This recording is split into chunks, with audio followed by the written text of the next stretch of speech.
दूसरा अध्याय। श्री कृष्ण बोले, हे प्रिय, जब गुणवती ने राक्षस द्वारा अपने पिता और पति का मारा जाना सुना तो वह दुखी हुई और रुदन करने लगी। हे स्वामी, हे पिता, आप मुझे छोड़कर कहाँ चले गए? मैं आपके बिना क्या करूं? अब मेरे भोजन वस्त्र का प्रबंध कौन करेगा? अब मैं किसकी शरण लूं? मैं विधवा हो गई हूँ, विधाता का मेरे ऊपर कोप हुआ है, मैं कैसे जीऊं?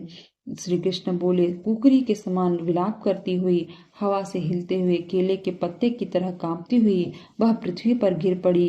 थोड़ी देर में सावधान होने पर फिर विलाप करने लगी और शोक समुद्र में डूब गई। उस गुणवती ने घर की सब वस्तुओं को बेचकर यथाविधि से अपने पति और पिता की पारलौकिक क्रिया की और उसी नगरी में विष्णु भगवान की भक्ति में तत्पर होकर इंद्रियों को वश में कर शांति से रहने लगी और मरणतर एकादशी और कार्तिक मास के व्रत आदि करती रही। हे प्रिय, यह दोनों व्रत मुझे अत्यंत प्यारे हैं, जिसके करने से भोग और मोक्ष की प्राप्ति होती है, पुत्र और संपत्ति मिलती है।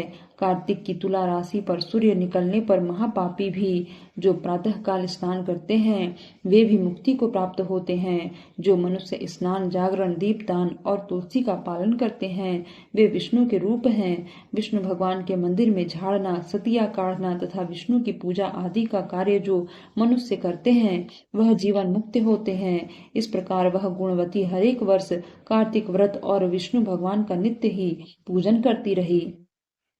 एक समय वृद्धावस्था के कारण दुर्बल होने से, रोग और ज्वर से पीड़ित होने पर भी गंगा स्नान को गई। ज्यों ही पानी में उतरी, जाड़े के मारे कांपने लगी। उसी समय गुणवती ने आकाश से आता हुआ विमान देखा। शंख, चक्र, गदा, पद्म आदि आयुधों को लिए हुए विष्णु के रूप धारण करने वाले पार्षद गरुड़ की ध्वजा वाले अप्सराओं से युक्त ऐसे विमान में बैठकर बैकुंठ को गए। प्रदीप्त अग्नि के समान कीर्ति वाली गुणवती विमान में बैठी हुई कार्तिक व्रत के प्रभाव से मेरे पास आई। जब ब्रह्मा आदि देवताओं की प्रार्थना से मैं पृथ्वी पर आया तब वे गण भी मेरे साथ आए।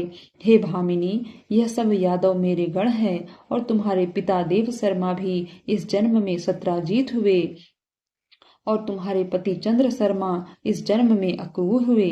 हे देवी, तुम वही गुणवती हो जो कार्तिक के स्नान के प्रभाव से मेरे लिए अत्यंत प्रिय हो। तुमने तो मेरे मन मंदिर के सामने तुलसी का बगीचा लगाया है, उसी से यह कल्प वृक्ष तुम्हारे आंगन में है।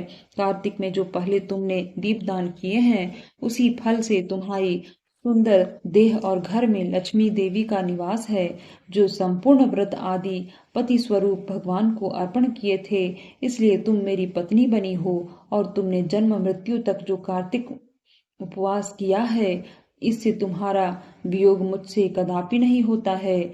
इसी प्रकार कार्तिक में व्रत करने वाले तुम्हारे समान मेरे प्रिय होंगे। सुत जी बोले, सत्यभामा जी अपने पूर्व जन्म का सब हाल जानकर बड़ी प्रसन्न हुई।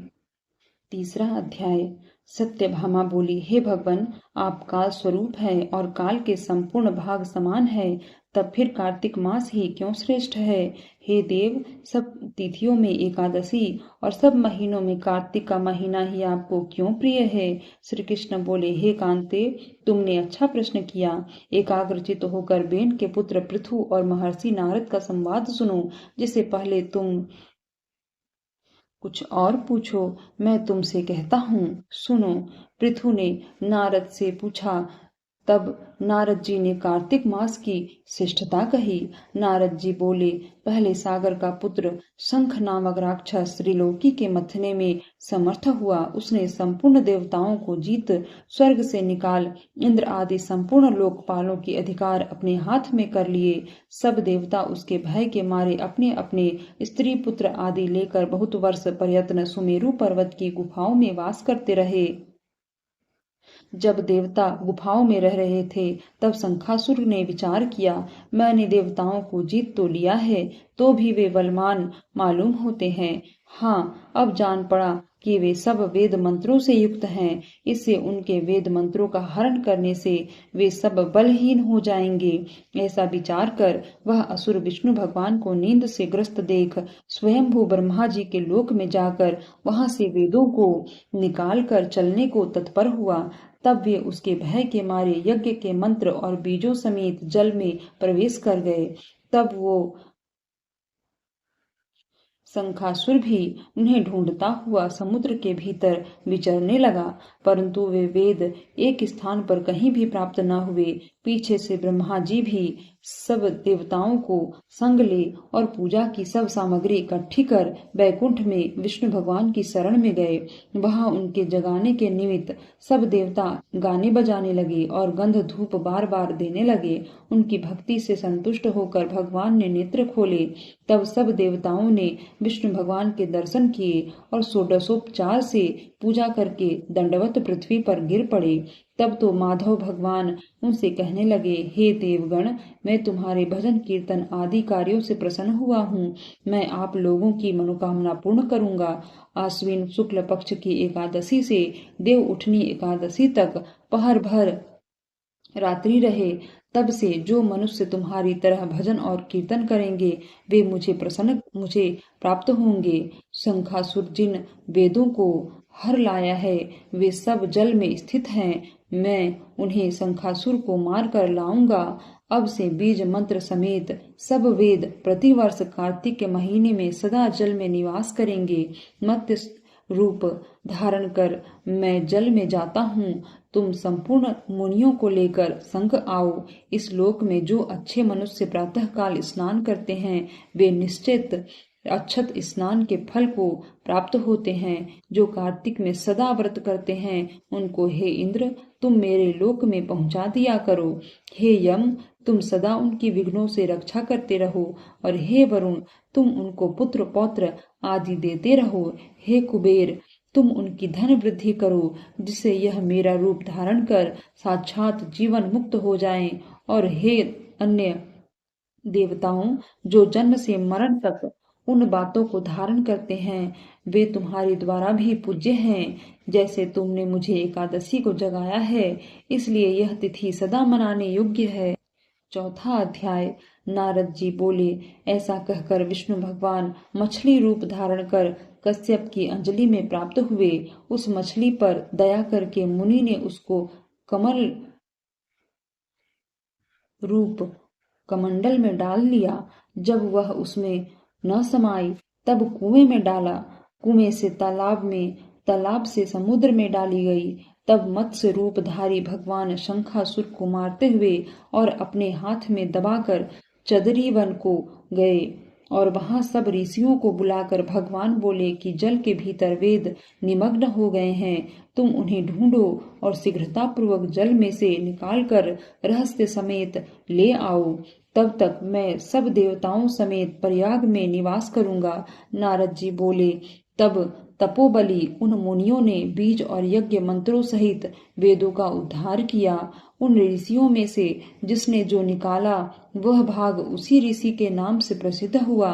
पीछे सब मुनि मिलकर प्रयागराज को गए और प्राप्त हुए वेद ब्रह्मा सहित विष्णु भगवान को अर्पण किए। संपूर्ण वेदों को पाकर ब्रह्मा जी ने प्रसन्न हो देव और ऋषियों सहित अश्वमेघ यज्ञ किया। यज्ञ के अंत में देवता गंधर्व पन्नग गुहक पृथ्वी पर दंडवत कर प्रार्थना करने लगे। देवता बोले, हे देवाधिदेव, हमारी विज्ञप्ति श्रवण करो। यह हमारी प्रसन्नता का स्थान है, इसे तुम वरदान दो। हे रमापते, इन ब्रह्मा जी ने इस स्थान में नष्ट हुए वेद फिर पाए और हमने यज्ञ के भाग प्राप्त किए, इसलिए आपके प्रसाद से यह स्थान पृथ्वी में अत्यंत श्रेष्ठ हो और पुण्य देने वाली हो, और यह महीना भी ब्रह्म हत्या आदि को दूर कर अच्छे फल देने वाला। श्री विष्णु बोले, हे देवताओं, जो बात तुमने कही है यही मुझे भी अभिष्ट है, सो ऐसा ही होगा। यह ब्रह्मक्षेम नाम से सबको सुलभ होगा। सूर्यवंशी राजा भगीरथ यहाँ गंगा जी को लावेंगे और इस जगह पर सूर्य की पुत्री यमुना जी का संगम होगा। जो पुरुष अपने पत्री स्वरूप को यहाँ श्राद्ध करेंगे उनके पितृगण मेरे स्वरूप को धारण करेंगे। मकर संक्रांति माघ मास में प्रातः काल स्नान करने से उनके दर्शन मात्र से ही संपूर्ण पाप ऐसे नष्ट हो जाते हैं जैसे सूर्य से अंधेरे का नाश हो जाता है और उनको मैं शालोक्य, सामीप्य और सारूप्य इन तीनों प्रकार की मुक्ति क्रम से देता हूँ। हे मुनिवरों, मैं सर्वज्ञ रूप से बद्री वन में सदैव निवास करता हूँ। जो फल और स्थान 100 वर्ष से मिलता है वह तुमको वहाँ एक दिन में ही प्राप्त होवेगा। उस स्थान के दर्शन करने वाले मनुष्य जीवन मुक्त हो जाते हैं। सुत जी बोले, विष्णु देवताओं ने ऐसे कहकर ब्रह्मा जी सहित वही अंतर ध्यान हो गए और इंद्र आदि देवता भी अंशों से यहाँ रहकर अंतर ध्यान हो गए। जो मनुष्य शुद्ध चित्त से इस पवित्र कथा को सुनते हैं उनको प्रयागराज और बद्री वन में जाने का फल मिलता है।